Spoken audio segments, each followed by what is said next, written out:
Hey guys, welcome back to my channel. So today I'm going to be showing you how to make a meatless summer cookout. So right now we're going to get started by just washing some veggies. I've got my red and green peppers, some squash, and zucchini. And you can find fruit and veggie wash in the stores, but I typically just use vinegar mixed with water, and you can add an essential oil like lemon to your mixture. But there are a ton of recipes on Pinterest, and you can just pick whatever type you want to use to make your wash. And so what I do is I let it soak for about 30 seconds, and then I rinse everything with cold water to get any residue or any dust or whatever may have been on the veggies. And this is what I normally do right before I cook. Now, some people like to wash their veggies before they put them away, but sometimes I tend to find that they go bad a little bit quicker. And so here we're going to go ahead and wash our mushrooms as well. So now I'm going to go ahead and chop up my veggies. I'm going to hollow out the inside of this bell pepper and just cut around the sides and pretty much cut them into squares so that they'll be easy to go on the kebabs. And you can really use any kind of peppers or veggies that you want on your veggie kebab. I just chose to use the green bell peppers and red bell pepper, onions, and baby bella mushrooms. So I'm just going to do the same thing with this red bell pepper, hollow out the inside, and cut it up in squares.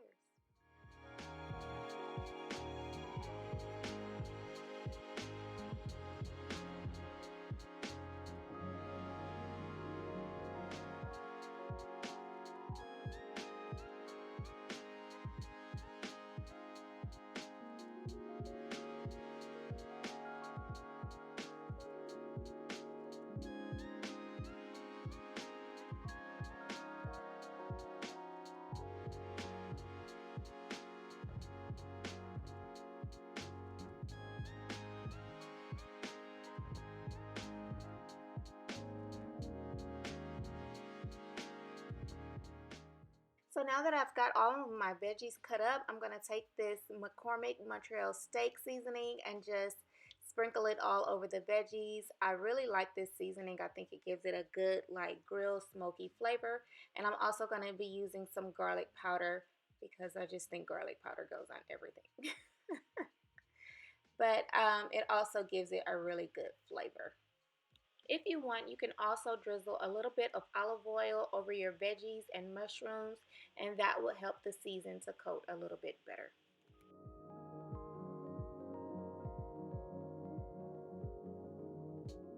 So now that we've got our veggies and mushrooms all nice and seasoned, we're just going to go ahead and start loading them onto the kebab sticks. There is no certain way or order that you have to put these on. I just like to make sure everything is color coordinated, but that's just me being extra. You can do this however you want. You can put as many or as little on a stick. It is totally up to you. I'm probably only going to make about 4 because I doubt that my husband is really going to eat any of the veggie kebabs and the kids are away for the weekend. So, but you can make as many or as little as you need to for your own family. I think my husband is over there making a secret sauce for these, so we'll see what that turns out. He's always trying to do something extra to my little recipes, y'all, but I might let him do a little dabble and see what that do.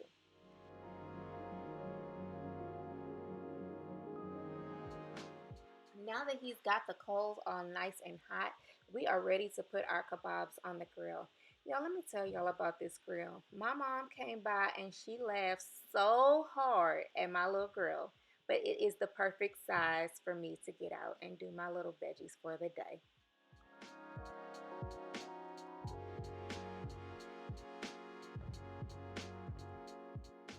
So now we're going to make one of my family faves. Y'all, we are so faithful to Taco Tuesday, but I thought this was the perfect time to make a guacamole. So I am cutting the avocado, and y'all, let's see.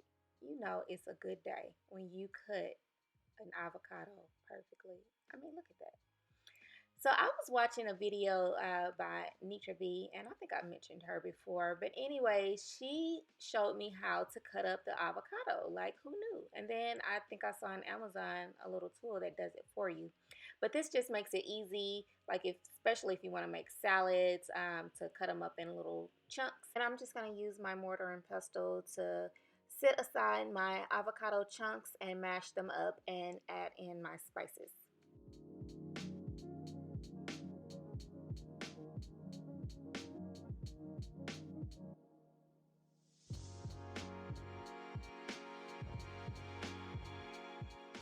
So to season my guacamole, I like to use a little bit of cumin, and I'm going to use about a fourth of a teaspoon right now, but you can definitely measure it and add as much or as little to your taste that you prefer. You don't even have to use cumin. Next, I'm going to be adding in some cayenne pepper, and really you can just add about a pinch of this depending on how spicy you might want it.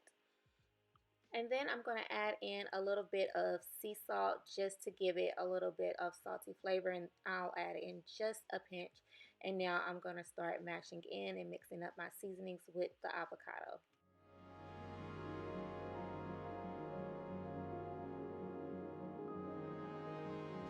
So I end up having to transfer everything to a bigger bowl because next I'm going to be adding in my Pico de Gallo, and I don't want to make a mess everywhere. I normally get my Pico from HEB, and I like to get the spicy flavor. The hot flavor is actually what it's called, but I just think that it gives it a spice. We normally like spicy guacamole, and sometimes when I don't feel like making fresh Pico, then that's what I pick up. Next, I'm going to go ahead and add in some lime juice. Now, you can add in lime juice or lemon juice, or you can use both. There's really no specific recipe that you have to use to make guacamole. It's all about what you like, how spicy you like it, and, even how chunky you like it. So I'm going to go ahead and mash it up just a little bit, but again, we usually like it a little chunky.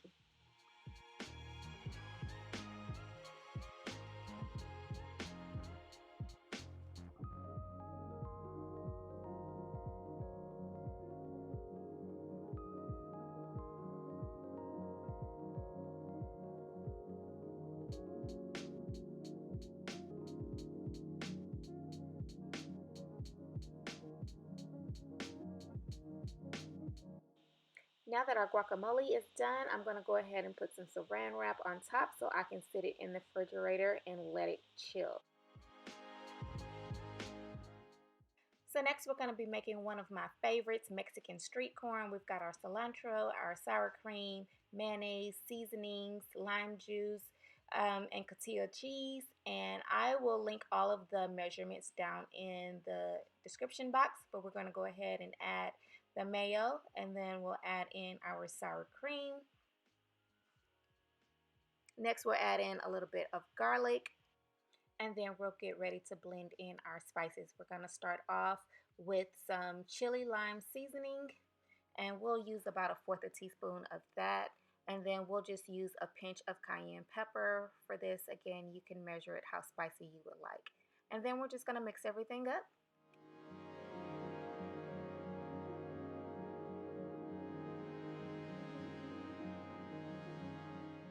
And you can set your mixture to the side, or you can put it in the refrigerator. But now we're going to go ahead and prep our corn to get it ready for the grill. We'll start by basting it with just a little bit of olive oil, and then we'll go ahead and season it with a little bit of sea salt.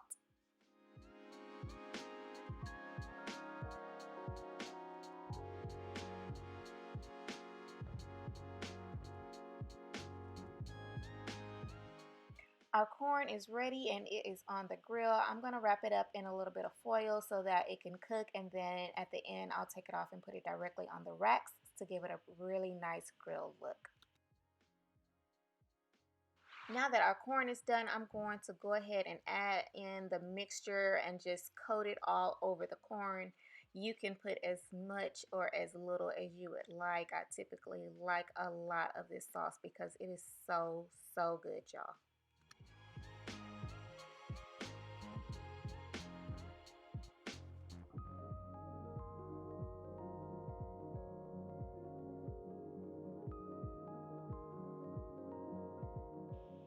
finally, I'm going to go ahead and sprinkle that cotija cheese all over the corn, and you can do as little or as much as you would like. And then I'll end it up by sprinkling on some cilantro, and that is it. That is your Mexican street corn. And when I tell you guys, it is so good. I mean, so good. Like, I found the recipe initially to make it in an air fryer, but I love it on the grill, and it makes for the perfect summer meatless cookout.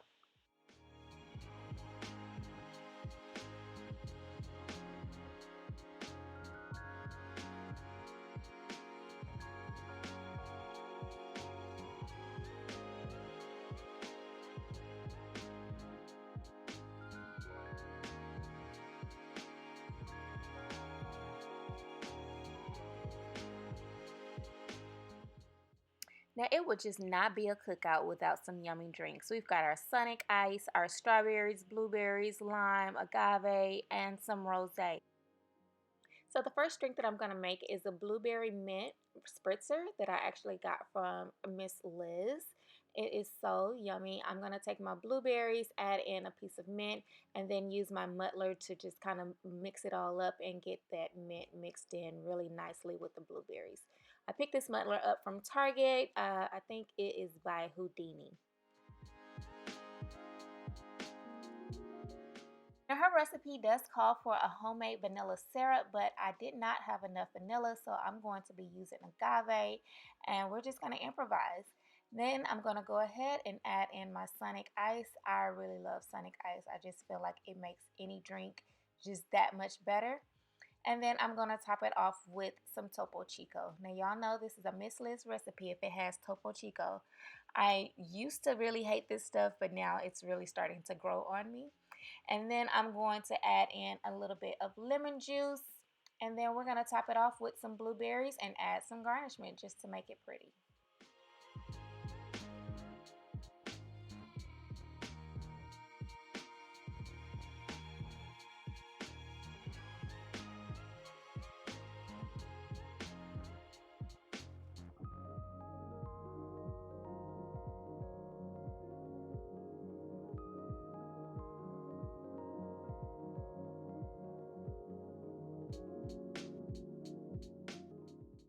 So next we're going to make a super easy, fun strawberry frosé. You can use fresh or frozen strawberries. About 1/4 a cup of agave will do. Just add it into your mixer, your mixing cup, and then we'll go ahead and do about maybe a cup of the ice. It really just depends on how much you're making and how many people you're serving. Then we'll add in our rosé. I'm using this Babe in a can rosé.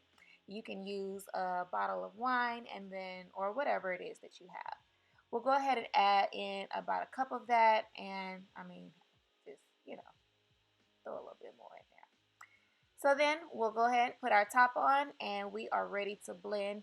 Now, I would say blend, if you're using frozen strawberries, you may want to blend just a little bit longer, but it's really dependent on how thick you want it. You don't want to blend too much, and then it's not really a frozen drink.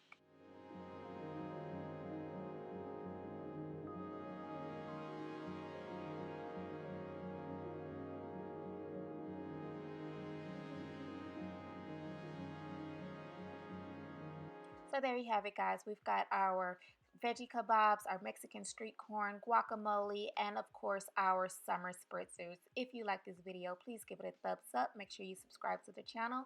And thanks again for watching. I hope you enjoyed it. Bye.